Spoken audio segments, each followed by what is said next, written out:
Kung sino ang nag-imbento ng automobile differential ay isang henyo. Kapag ang isang kotse ay lumiliko sa isang kanto, ang mga gulong sa labas ay naglalakbay ng mas malayo kaysa sa mga gulong sa loob, at ang mga gulong sa loob ay tiyak na mas mabagal kaysa sa mga gulong sa labas. Kung walang pagkakaiba upang ayusin ang mga bilis ng mga gulong sa magkabilang panig, ang panloob na gulong ay mad-ulash na magreresulta sa isang runaway rollover.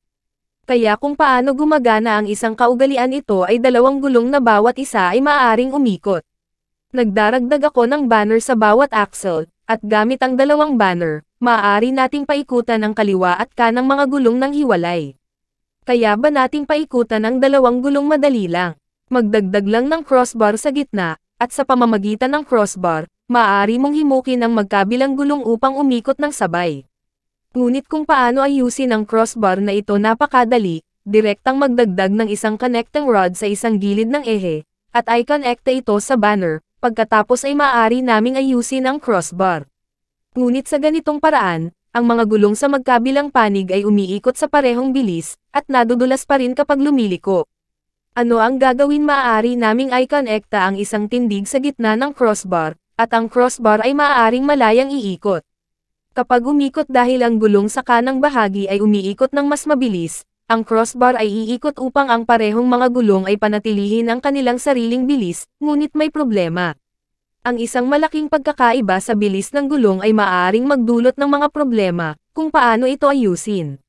Maaari kaming mag-install ng higit pang mga crossbars upang matiyak na ang kapangyarihan ay maaaring patuloy na mailipat sa mga gulong, upang kahit na ang kaliwang gulong ay hindi umiikot, ang kanang gulong ay maaari pa ring tumakbo. Ang diskarte na ito ay humahantong sa hindi pare-parehong kapangyarihan, at lalo naming pinapataas ang density ng crossbar, tulad nito. Sa katunayan, ang kaugalian sa kotse ay ang prinsipyong ito. Tanging ang banner at crossbar lamang ang pinapalitan ng mga gear at gumawa ng karagdagang pag-upgrade. Tingnan natin ang partikular na proseso ng pag-upgrade. Una sa lahat, ang kapangyarihan mula sa makina, sa pamamagitan ng pinion gear sa dulo ng drive shaft hanggang sa ring gear. Ang ring gear ay konektado sa isang planetary gear. Ang planetary gear ay hindi lamang maaaring paikutan kasama ang ring gear, ngunit paikutan din ang sarili sa ilalim ng pagkilos ng mga panlabas na puwersa. Sa planetary gear, ay dalawang side gear, na konektado sa dalawang wheel axle, pagkatapos ay ang ring gear, na sinusundan ng planetary gear, at panghuli ang side gears pati na rin ang mga gulong. Para sa mas mahusay na paghahatid ng kuryente, mayroon talagang isa pang planetary gear sa tapat ng planetary gear. Tingnan natin kung paano gumagana ang kaugalian. Kung dumiretso ang sasakyan, makikita mo na hindi umiikot ang lahat ng gear maliban sa pinion at ring gear na konektado sa drive shaft.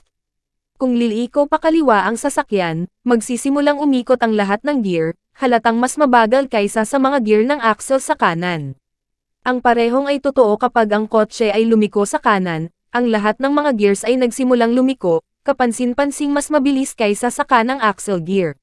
Ito ay kung paano tinutulungan ka ng differential na gumawa ng maayos at tuloy-tuloy na pagliko. Ng araw po sa inyo po, Ori ang inyong tagapaghatid ng mga balita.